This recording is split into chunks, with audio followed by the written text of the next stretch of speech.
começo naturalmente por agradecer o convite para estar aqui e por manifestar a enorme satisfação que é falar neste congresso e nesta sala em particular. Dito isto, e porque o tema que me foi conhecido e, sobretudo, o arco que me propus tratar são muito amplos, passo de imediato à comunicação. Um dos aspectos fascinantes no estudo das dioceses, e em particular da autoridade episcopal na Idade Média, é o conjunto de relações de natureza muito diversa que os bispos teceram à sua volta. Olhar para o caso do Porto, através da perspectiva que este colóquio nos propõe, a de um poder entre poderes, implica sublinhar a dimensão política da função episcopal.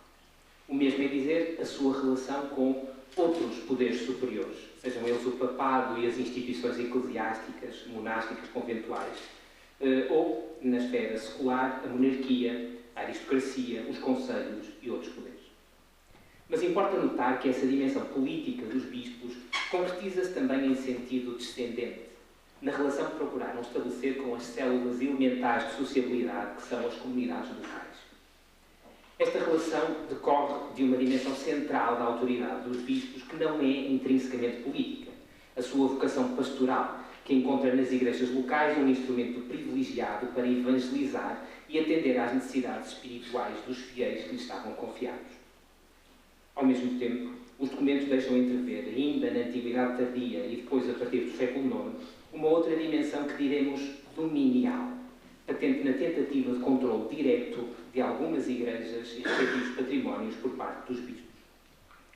Ao contrário do que muitas vezes se supõe, estas duas dimensões da autoridade episcopal, a que chamaremos pastoral e dominial, não se opõem radicalmente. Nem a história dos séculos medievais e das sucessivas reformas da Igreja, antes e depois da reforma gregoriana, pode ser esquematizada numa única tendência para superar o paradigma do bispo-senhor de algumas igrejas apenas, pelo do bispo-pastor do conjunto dos fiéis da diocese. Os bispos foram ambas as coisas, até muito tarde, mesmo depois do século XIII. E isto dificulta bastante a apreciação que hoje fazemos da sua autoridade, presos que estamos a distinções como as que opõem a esfera secular à eclesiástica, o Estado à Igreja, o público ao privado. Estas duas dimensões da autoridade episcopal foram determinantes na relação que os bispos construíram com as igrejas da sua diocese. Mas foram-no de formas diferentes. A dimensão dominial permitiu-lhes controlar o funcionamento de determinadas igrejas e delas extrair rendas, da mesma forma que outros poderes, leigos ou eclesiásticos, e em alguns casos as comunidades locais, controlavam outras igrejas. Já a dimensão pastoral permitiu-lhes imiscuírem-se gradualmente nesse mundo das igrejas privadas ou igrejas próprias, como dizem as fontes, e o que não implica negar a sua dimensão pública, e fizeram-no afirmando o seu direito a superintender a nomeação e a conduta disciplinar dos clérigos, a consagrar novas igrejas, a receber censos recognitivos da sua autoridade, etc. Trata-se, portanto, de uma relação bionívoca, em que as igrejas contribuíram para fortalecer o poder do bispo, desde logo do ponto de vista material, mas em que o próprio bispo contribuiu, por outro, para redimensionar o papel social, pastoral e espiritual das igrejas, promovendo a sua integração numa malha mais alargada, a rede paroquial propriamente dita. Antes de avançarmos no estudo deste processo, a partir do caso do Porto, importa contudo esclarecer de que é que falamos quando falamos de paróquias. É evidente a polissemia do termo paróquia no latim medieval. Podem ver uma definição de um dos léxicos mais usados no slide e percebem rapidamente que esta amplitude recobre um conjunto amplo de significados que têm como denominador comum, desde a Antiguidade Tardia, o sentido genérico de comunidade de fiéis. Só a partir do século X assistimos à restrição deste termo, que podia designar qualquer circunscrição religiosa, à paróquia, no sentido atual de célula base da organização territorial eclesiástica, ainda que a palavra eclésia tenha prevalecido durante boa parte da Idade Média, num claro sinal da centralidade dos lugares de culto. São bem conhecidos os elementos intrínsecos da paróquia enquanto unidade eclesiástica de base, e os que aqui projeto vêm um trabalho clássico de Jean Baudemé, em que se elencam o lugar de culto, o presbítero responsável, o património suficiente, a comunidade receptora dos sacramentos e pagadora do dízimo, o território delimitado. Mas se tomarmos a paróquia enquanto célula integrada numa rede propriamente paroquial, que é aqui o que nos interessa estudar, emergem dois elementos definidores que estão, aliás, subjacentes à noção canónica e contemporânea de paróquia. Em primeiro lugar, um território delimitado e integrado numa malha diocesana, e, em segundo, a dependência hierárquica da autoridade episcopal. Sem nos alongarmos aqui sobre a evolução da organização eclesiástica no noroeste peninsular entre a Antiguidade tardia e os séculos centrais da Idade Média, importa distinguir três tipos de paróquia. Em primeiro lugar, a paróquia tardo-antiga, que podemos situar entre os séculos VI e VII, tanto quanto as fontes de que dispomos nos permitem conhecê-la, que corresponde basicamente a um conjunto de igrejas vinculadas diretamente à autoridade do bispo, mas sem um território fixo atribuído, como aliás já aqui foi dito, constituindo como que pontos instáveis de uma constelação. A imagem da constelação foi usada pelo professor Sousa e por vários outros autores. Segue-se entre os séculos VIII e XI a paróquia do repovoamento, predominantemente igrejas próprias, pertencentes a leigos, a instituições eclesiásticas ou às próprias comunidades locais, cujo vínculo hierárquico à autoridade diocesana aparece consideravelmente enfraquecido, mas que estão, em compensação, ancoradas em territórios cada vez mais pequenos e mais bem definidos e, por isso mesmo, capazes de aprofundar as funções de enquadramento espiritual das populações, o que se traduz ao nível da retribuição desses fiéis sob a forma de tributos eclesiásticos. Por último, a paróquia clássica, que podemos situar, grosso modo, a partir do século XII, define-se essencialmente pela sua integração numa rede que é simultaneamente territorial e hierárquica, uma rede diocesana, forjada num quadro de fortalecimento institucional da Igreja em todos os níveis da escala territorial e hierárquica. Repito, da simples paróquia ao papado na cabeça, passando naturalmente pelas dioceses. A construção desta rede, por via dos vínculos de obediência que a estruturam, foi uma das prioridades dos bispos que, a partir dos finais do século XI, se viram à frente das dioceses recém-restauradas no território portucalense. É este processo de construção da paróquia clássica, indissociável da afirmação da autoridade episcopal e das estruturas administrativas diocesanas, que nos importa estudar a partir do caso do Porto. Implica isto pôr a tónica no segundo elemento definidor da paróquia, a dependência hierárquica, em detrimento do primeiro, a territorialização, que aliás não resulta apenas da intervenção eclesiástica, mas do impulso dos poderes seculares, e em particular do rei, empenhados no controle das comunidades locais. Convém, no entanto, sublinhar desde já que a territorialização e a dependência hierárquica são duas dimensões de um mesmo processo e que não é possível entender a formação da rede paroquial medieval sem atender a ambas.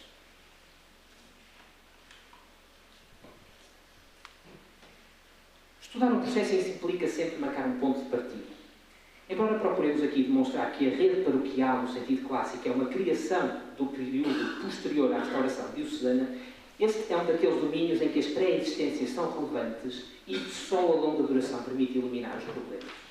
Importa, por isso, olhar para o período anterior ao século XII e perceber na dinâmica do crescimento socioeconómico e do repovoamento político-administrativo que marcou os séculos IX a XI, os sinais de uma rede de igrejas próprias que se vai tornando mais densa e complexa e do exercício de uma autoridade diocesana que, no caso da Diocese do Porto, está longe de ser inexistente, como acontece em Braga, o que obriga a acentuar desde já o caráter oficial da restauração de há 900 anos, como o professor Luís Amaral explicava hoje de manhã. Comecemos por esta última questão. O problema da persistência do poder episcopal ou da organização diocesana ao longo dos séculos IX a XI. A historiografia tradicional traça um cenário de completa desarticulação das estruturas diocesanas na sequência da invasão islâmica de 711. Como mostraram Amancio Isla, para a Galiza, sobretudo, e Luís Carlos Amaral, para o espaço bracarense, esta narrativa resulta essencialmente de uma construção posterior, fruto do envolvimento das dioceses galegas do norte no processo repovoador do território portucalense, mais a sul, e da necessidade destas dioceses galegas se legitimarem através da suposta herança dos direitos das dioceses mais antigas, como Braga e Douro. De facto, a total ausência de referências a bispos de Braga ao longo deste período, fruto da transferência da dignidade episcopal para os bispos de Lugo, contrasta vivamente com as várias menções a bispos nas dioceses mais meridionais do território portugalense, Porto, Lamego, Viseu e Coimbra, como notou Manuel Carreiro Terreiro. Tais menções fazem pensar na possibilidade de estas dioceses terem tido, pelo menos a partir do século X, bispos residentes ou semi-residentes, ao contrário do que aconteceria em Braga. Mesmo no caso de Braga, aliás, há fortes indícios da persistência de um clero local que terá continuado a alimentar o serviço litúrgico, se não uma autoridade eclesiástica mais alargada da sé local, como ainda recentemente defendeu o Dr. Manuel Real. Por maioria de razão, terá sido este o cenário nas dioceses em que é possível encontrar bispos nomeados. No Porto, entre as menções documentais seguras e conjecturais, Carreiro Terreiro propõe uma sucessão assinalável de bispos entre as décadas de 880 e 1060, embora ela possa ser estendida até 1070, e considera ainda provável a existência de outros prelados não documentados. São muito escassos e quase sempre formulares os documentos que permitem entrever de alguma forma o exercício da autoridade episcopal no Porto antes da década de 1080. E, curiosamente, parecem datar só desta década as primeiras referências explícitas ao território da Diocese do Porto. É por isso possível caracterizar estes poucos bispos documentados, ora como bispos áulicos, funcionários régios com uma dignidade meramente honorífica que estariam longe deste território, ora como pessoas mais ligadas a ele e às redes regionais de poder, como faz supor o caso de Segenando, bispo Dom Segenando, membro da família de Ribadumia. Não parece aqui possível generalizar, mas a verdade é que se detecta uma tendência de aproximação destes prelados ao território e é inegável o exercício efetivo de prerrogativas episcopais, pelo menos desde meados do século XI, sobretudo junto de instituições monásticas, como acontece no caso do Dom Segenando. Apesar de nos dizerem pouco, os documentos permitem ao menos perceber o contraste entre os bispos do século IX e do século X, que aparecem exclusivamente em textos escritos fora do espaço portugalense, e os bispos do século XI, todos documentados em escrituras produzidas neste território. Fim do episcopado de Dom Segenando, na década de 70, e aqui note-se a coincidência com a restauração de Braga, que ocorre precisamente em 1071, a última menção que temos a Dom Segenando é de 1075. Não estão documentados mais bispos do Porto até 1112, 1114, na altura da restauração oficial, passando o Porto para a administração de um arcediago de Braga a partir de meados de 1080. Este período, desculpem que eu descoordenei com os slides, aqui está a lista dos ditos bispos de que estive a falar até agora. Este período fica marcado por um aprofundamento do exercício da autoridade episcopal neste território, pelo menos a avaliar pelos documentos que nos chegaram, patente na ação tanto dos bispos Dom Pedro como Dom Geraldo de Braga e, numa fase inicial, dos seus representantes. Coloca-se assim o problema dos arcediacados e dos arcediagos, a quem teria sido confiada uma administração delegada da Diocese com amplos poderes, na leitura que fez o padre Avelino Jesus da Costa. Estão documentados, no entanto, apenas 2 arcediagos neste período. Galindo Alvides, um arcediago local que aparece em 1082, a doar 1/6 da vila e da igreja de Mindelo ao bispo Dom Pedro e à Sé de Braga, e, caso mais importante, o de Rodrigo Bermudes, que terá assumido a administração eclesiástica da Diocese do Porto à volta de 1084. Restam apenas 3 documentos em que é possível perceber o exercício dessas funções, todos relacionados com instituições monásticas, precisamente a esfera de ação do bispo Dom Segenando, que falava há pouco. Sendo que em 2 deles, Rodrigo subscreve como arcediago da Sé, o termo é Sédis, do Porto. Emerge aqui o problema do confronto entre 2 modelos de arcediago, o da dignidade pessoal, e estes arcediagos atuavam enquanto uma espécie de vigários dos bispos sem jurisdição autónoma, e é esta a tradição visigótica que vigora até ao século XII, e, por outro lado, o da dignidade territorial, aquela de prelados com uma jurisdição já ordinária sobre um território que tem evidente recorte gregoriano. Rodrigo Bermudes parece, obviamente, encaixar mais no primeiro modelo, ainda que Galindo Alvides, com alguma bondade, pudesse ser encaixado no segundo. Um problema relacionado com este é o da existência de arcediagados propriamente ditos, de circunscrições territoriais de administração eclesiástica dentro da diocese que estariam entregues a arcediagados. Segundo, uma vez mais, o padre Avelino Jesus da Costa, a malha de arcediagados do Porto terá sido organizada pelo bispo Dom Pedro em torno de 1081-1082, ao mesmo tempo que organizava a de Braga. O autor deduz esta malha, ou a existência desta malha, do conjunto de circunscrições comarcais, que, note-se, nunca são explicitamente designadas como arcediagados, que estrutura a lista de igrejas a que chamou de censual de entre Lima e Ave, datada por ele criticamente de 1085 até 1098. Mas, comprovadamente, estão apenas documentados neste período 2 arcediagados em Braga.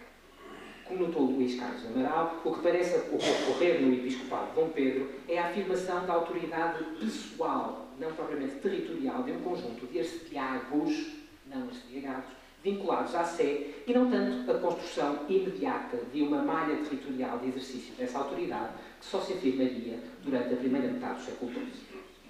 Mas a autoridade dos bispos bracarenses sobre o território do Porto manifestou-se ainda noutras dimensões. Eu aqui abrevio, mas há que registar a sagração de igrejas, como a do feito ou a de Passos de Sousa pelo bispo Dom Pedro, a confirmação de documentos relativos a instituições monásticas da diocese, nomeadamente o Mosteiro de Sete, ou o possível exercício de uma fiscalidade episcopal. Em Braga, há indícios do pagamento de vários direitos ao bispo depois de 1071, aliás, são mais do que indícios, são provas documentadas, mas o mesmo não acontece no Porto. Avelino Jesus da Costa chamou a atenção para a existência de um suposto censual da diocese do Porto, hoje desaparecido, que aparece mencionado numa notícia datada de 1101, em que se dá conta da tentativa do bispo São Geraldo para obrigar o mosteiro de Santo Tirso ao pagamento do jantar, um direito que os bispos recebiam a quando da visita. Convém notar que esta notícia chegou-nos apenas numa cópia tardia e seguramente reescrita, com uma evidente intenção panegírica que, na minha leitura, poderá incluir a exaltação dos dotes de administrador de São Geraldo e que eu pergunto se não terá que ver com a conjuntura de redação da própria geografia do bispo. Por outro lado, a certeza da existência deste censual depende da convicção de Avelino Jesus da Costa de que terá sido organizado na sequência do censual de Braga, este sim existente, mas que investigações mais recentes apontam para, com grande probabilidade, o facto de poder ter sido já redigido na primeira metade do século XII. De qualquer forma, existir um censual no Porto antes do episcopado de São Geraldo, uma hipótese que é aceita por José Matoso, será de considerar a possibilidade de ele ter sido compilado por iniciativa do arcediaco Rodrigo Bermudes. Em suma, são ainda muito escassos no período da administração bracarense os indícios de um efetivo controle por parte da autoridade episcopal ou dos seus representantes sobre a malha de igrejas da diocese. Os poucos que é possível identificar relacionam-se quase exclusivamente com a esfera monástica, à semelhança do que vimos acontecer no tempo do bispo Segeneiro. Provavelmente, esta imagem resulta do padrão de conservação dos documentos que chegaram até nós, maioritariamente guardados em cartórios monásticos. Mas a autoridade dos prelados bracarenses, como dos bispos do Porto, antes destes, deve ter-se estendido a outras dimensões. Mesmo se até à década de 1070 os documentos relacionados com a fundação e dotação e transação de igrejas parecem confinar-se ao mundo das igrejas próprias, sem outras referências à jurisdição episcopal que não sejam este caráter formulário.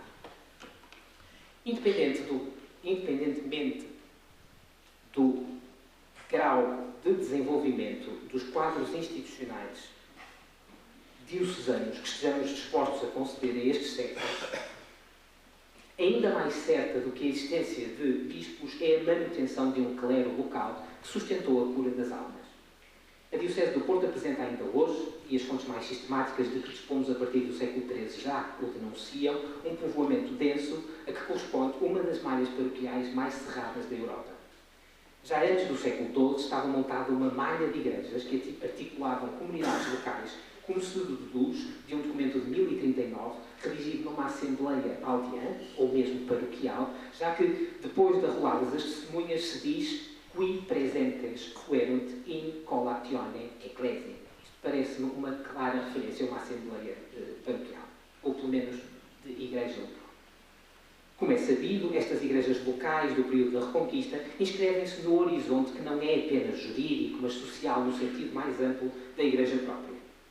são objeto de uma apropriação por parte de quem as fundava e mantinha, sejam eles indivíduos ou grupos familiares, locais, sejam aristocratas, camponeses ou mesmo comunidades locais, um controle sobre estas igrejas. Este direito próprio sobre as igrejas manifesta-se desde logo na respectiva fundação e dotação, mas prolonga-se na nomeação dos clérigos, na transação de igrejas ou de porções de igrejas, o que é um sinal da fragmentação hereditária, mas também do padroado comunitário, e finalmente na cobrança de rendas. Ao contrário do que poderíamos supor, estas igrejas próprias não estão condenadas a cumprir as funções do que hoje entendemos ser uma capela privada, nem funcionavam numa lógica estritamente individual. No interesse dos próprios patronos, que mais do que proprietários eram senhores de terras e de homens, quando o padroado não estava na mão das próprias comunidades locais, estas igrejas cumprem funções que diríamos públicas e aparecem integradas num xadrez complexo de malhas de domínio que a fragmentação dos direitos de padroado ajuda a estimular. A documentação conservada põe a tónica nas redes monásticas de padroado, que se cruzam desde logo com as redes aristocráticas dos patronos, numa distinção difícil de fazer. Mas as transações de igrejas mostram-nas na mão de pessoas dos mais variados estatutos e até de servos. Esta ampla disseminação parece-nos um indicador de uma malha bem mais regular do que a documentação sugere e um argumento que poderá aplicar-se também à intervenção do poder episcopal sobre esta malha, que, uma vez mais, poderá ser bem mais significativa do que aquilo que podemos deduzir dos documentos que se conservaram. Seja como for, é indiscutível, no caso do Porto, a constituição de redes de padroado sobre um número importante de igrejas por parte dos principais mosteiros beneditinos estudados por José Matoso. No total, estes mosteiros, e eu ressalvo, não são todos os mosteiros beneditinos, são aqueles para os quais o professor Matoso conseguiu reunir informação, detinham 142 igrejas, o que representa cerca de 45% das 313 contabilizadas na lista de 1320. A comparação que eu aqui estabeleço, porque entre duas cronologias muito diferentes, é obviamente arriscada, mas o número impressiona. Mesmo que os mosteiros detivessem apenas uma pequena parte destas igrejas em propriedade plena, não deixariam de ter algum tipo de intervenção em muitas das outras igrejas onde possuíam apenas porções do padroado. E haveria, por isso, um certo efeito de contágio entre estas e outras igrejas das práticas de administração eclesiástica e pastorais desenvolvidas pelos mosteiros. A questão de fundo que se coloca é: estas redes de igrejas articuladas por mosteiros são concorrentes com uma hipotética malha diocesana, formando uma malha eclesiástica paralela, ou as redes monásticas seriam antes complementares dessa malha diocesana, situando-se num nível predominantemente patrimonial e submetendo-se, de alguma forma, à autoridade dos bispos? A resposta dada por José Matoso parece apontar neste último sentido, ao reconhecer que, apesar da escassa e já tardia informação, é de admitir, pelo menos na segunda metade do século XI, o bispo exercesse as prerrogativas de ordenar e instituir clérigos representados pelos mosteiros, de visitar as igrejas dependentes e de aí cobrar um censo recognitivo, como fazia com os próprios mosteiros. Seja como for, é inegável que estas malhas monásticas terão preparado o caminho para um momento em que, fixados os quadros diocesanos, o poder dos bispos do Porto procurou impor-se ao maior número possível de igrejas. E claro, como eu vou sempre com atraso nos slides, e peço desculpa por isso, aqui está um quadro que tenta sistematizar o número de igrejas que cada um destes principais mosteiros beneditinos possuía, entre alguns, depende das cronologias, do século X e o final, até os primeiros anos do século XIII, o final do século XII e os primeiros anos do século XIII. Sem desenvolvermos aqui o significado da restauração diocesana do Porto em todas as suas dimensões, que aliás já foi tratado esta manhã, é importante notar que no século seguinte ao episcopado de Dom Hugo, que se estende entre 1112-14, não sabemos exatamente, e 1136, e até ao final do episcopado de Dom Martim Rodrigues, entre 1191 e 1235, os nomes dos bispos estão completamente ausentes da documentação monástica da diocese. O que não significa que não exercessem algum tipo de jurisdição sobre os mosteiros, como notou José Matoso. De resto, esta imagem colhida na periferia, chamemos-lhe assim, monástica, por maioria de razão válida para as igrejas locais, muda de perspectiva se olharmos a ação destes prelados a partir do centro que era cada vez mais a catedral. Em primeiro lugar, a restauração diocesana significou a construção de um património propriamente dito que incluía os direitos de padroado de igrejas. Aliás, as primeiras aquisições de Dom Hugo por doação ou compra, sobretudo por doação, são maciçamente de igrejas. A partir do episcopado Dom Pedro Raval, de 1138-1145, começa a ser mais frequente a aquisição de simples propriedades imobiliárias. Mas o movimento de doação de igrejas à Sé, por parte de particulares, ainda que abrande, prolonga-se pelo século XII e intensifica-se já no século XIII entre os episcopados de Dom Pedro Salvadores, 1235-1247, e o final do século, o episcopado de Dom Sancho Pires, entre 1296 e 1300. A primeira imagem de conjunto que temos é a notícia da divisão de bens e rendimentos entre o bispo e o cabido, datável do episcopado de Dom Martinho Rodrigues, entre 1186 e 89. No entanto, este trata-se de um documento problemático, de redação confusa e que deve ter sido interpelado mais tarde. Das referências a 20 igrejas e 11 mosteiros entre o património que coube ao bispo e a 13 igrejas e 8 mosteiros entre o que coube ao cabido, nem sempre se conclui se estamos perante igrejas cujo padroado lhes pertencia, pelo menos em parte, ou apenas sobre as quais um e outro cobravam algum tipo de tributo eclesiástico, como parece acontecer com a esmagadora maioria dos mosteiros. O dado essencial a ressaltar é o facto deste documento fixar a existência de duas mesas, capitular e episcopal, que são distintas e a que correspondem patrimónios autónomos, e, naturalmente, a existência de duas redes independentes de padroado de igrejas. Ainda que cheguem mais do que uma vez a transacionar igrejas entre si, bispo e cabido, trata-se de malhas concorrentes em que se adivinha a disputa por rendimentos eclesiásticos.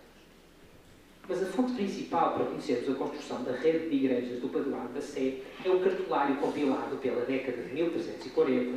no contexto da contenda entre o bispo Dom Pedro Afonso e a variação da cidade e o rei Afonso IV, como bem sublinhou a Maria João Silva,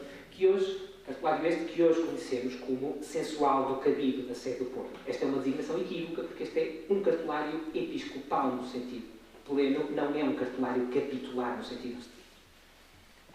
Ele copia 335 documentos, dos quais 156, portanto, mais de 46%, são doações de padroados de igrejas. De resto, não se conservam no cartório da Sé outras doações de padroados, sejam ao bispo ou ao cabido, nem outras composições relativas a padroados, bens ou direitos de igrejas. Estas doações concentram-se na parte terceira do primeiro livro e único que chegou até nós, que os compiladores do Censual intitularam De Patronatibus Ecclesiarum, dos padroados das igrejas, onde é possível encontrar também composições, cartas pontifícias confirmando o direito de padroado ou de apresentação, etc. Embora o essencial da aquisição de direitos de padroado se faça por via da doação, há a registar umas poucas compras, vendas e, sobretudo, as várias composições celebradas entre o bispo e o cabido do Porto com mosteiros ou com o monarca, com vista à aquisição de direitos de padroado de igrejas da diocese. Normalmente envolvem mais do que a simples doação e, em alguns casos, chegam mesmo a implicar a alienação, por troca, de direitos de padroado pertencentes à Sé do Porto. É, portanto, uma lógica sobretudo dominial, patrimonial, aquela que vemos aqui a funcionar. Mas o que importa sobretudo realçar é o facto de, no conjunto, bispo e cabido de terem, entre o momento da restauração diocesana e os meados do século XIV, algum tipo de interesse patronal em pouco mais de 50 igrejas e mosteiros dispersos pelo espaço diocesano. É um número pequeno, atendendo ao já referido total de 313 igrejas e mosteiros arrolados na lista das igrejas de 1320. Vou abrir aqui só um parênteses para dizer que esta é uma lista que nos dá algumas garantias de compreensão, na medida em que ela foi feita para a coleta de décimas pontifícias entregues ao rei, mas a malha que consta desta lista, não sendo exaustiva, é uma malha muito detalhada. Dizia, é um número pequeno, atendendo a este total de 313 igrejas e às 142 na mão de uns quantos mosteiros beneditinos até ao início do século XIII. Mas a quantidade interessa aqui menos do que a qualidade. Os bispos, e menos o Cabildo do Porto, não deixaram de aproveitar esta rede de igrejas dependentes para afirmarem uma autoridade que, apoiando-se na sua condição de patronos, a transcendia e que procurava estender-se às mais variadas dimensões do que a canonística definiu como sendo a jurisdição episcopal, sobretudo a partir do século XIII ou durante o século XIII, e aqui, obviamente, um momento importante, o Quarto Concílio de Latrão, 1215. Esta afirmação da autoridade diocesana sobre o conjunto das igrejas da Diocese exerceu através de vários meios, mas a documentação ressalta três a que nos referiremos já brevemente. Em primeiro lugar, a fiscalidade episcopal. O exercício de uma fiscalidade que vai lentamente alargando-se ao conjunto da Diocese. Se no momento da restauração vemos Dom Hugo a renunciar à cobrança do jantar sobre alguns mosteiros em troca de propriedades, embora convém notar que isentar é uma outra forma de afirmar o direito a essa cobrança, a relação de direitos devidos à sé por igrejas e mosteiros da Diocese, copiada na última parte do censual, atesta o exercício generalizado e regular dessa fiscalidade episcopal, provavelmente ainda no século XIII, segundo a datação proposta por José Matoso para este censual. Não se confunda, este é verdadeiramente um censual, uma lista de censos devidos à Igreja e ao Cabildo, que está copiado na última parte desse cartulário que impropriamente se chama censual do Cabildo, da Sé do Porto. Em segundo lugar, a autoridade episcopal afirmou-se por meio do exercício generalizado do direito a confirmar clérigos apresentados pelos patronos para as respectivas igrejas próprias. Conhecemos 80 cartas deste tipo, elaboradas na chancelaria da Sé entre 1255 e 1400, que foram estudadas mais uma vez por Maria João Silva, que se encarregou do estudo desta chancelaria episcopal. A média de cerca de um documento por cada 2 anos parece pouco significativa, tendo em conta a velocidade de circulação, permitam a expressão, do clero no total destas 313 igrejas e mosteiros, arrolados na lista de 1320. No entanto, estas cartas conservaram-se nos cartórios dos destinatários, dos patronos das igrejas. Os documentos que chegaram até nós são quase exclusivamente as cartas de confirmação de clérigos apresentados por instituições eclesiásticas, sejam a própria mitra e o cabildo, ou mosteiros da diocese, ou ainda pelo rei, que também conservava estes documentos. O que não significa, obviamente, que não tenham sido escritas cartas de instituição de clérigos dirigidas a paroquianos, reitores de igrejas padroado leigo, as quais não se conservaram na sua esmagadora maioria. Acima de tudo, é muito significativo que a maior parte destes documentos esteja já dirigida expressamente ao conjunto dos paroquianos. E a expressão que se usa é universis, or omnibus parochianis, o conjunto dos paroquianos das igrejas para as quais eram nomeados reitores, o que denuncia a plena constituição de comunidades de fiéis, comunidades paroquiais a nível local. De resto, para além das instituições do clero paroquial, os bispos eram também responsáveis pela instituição dos abades e abadesas dos mosteiros da Diocese, o que se comprova a disseminação da sua jurisdição, ao menos no século XIII. Por último,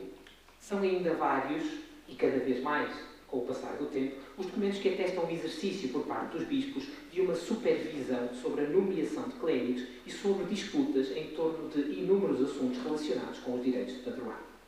o que atesta o seu estatuto de árbitro em matérias de administração eclesiástica, mesmo que muitas vezes tenham que recorrer à justiça régia para fazer cumprir as suas sentenças. Concluo. Se a paróquia é uma realidade muito antiga, já a rede paroquial, definida territorial e hierarquicamente, é uma criação dos séculos XII a XIV, também no caso do Porto. Os bispos desempenharam neste processo um papel determinante no plano hierárquico ao articularem numa única rede, fundada na sua autoridade, uma malha de igrejas que até então respondiam sobretudo aos interesses dos respectivos patronos. Recorrendo eles próprios à sua dupla condição de pastores e de senhores, ajudaram a construir uma estrutura territorial que a Igreja concebeu à sua medida, mas que foi transformada por outros poderes, pelo rei acima de todos, na rede básica de enquadramento das comunidades locais. Também neste domínio, os bispos agiram como um poder entre poderes. Mas a história desta colaboração está ainda, em larga medida, por fazer.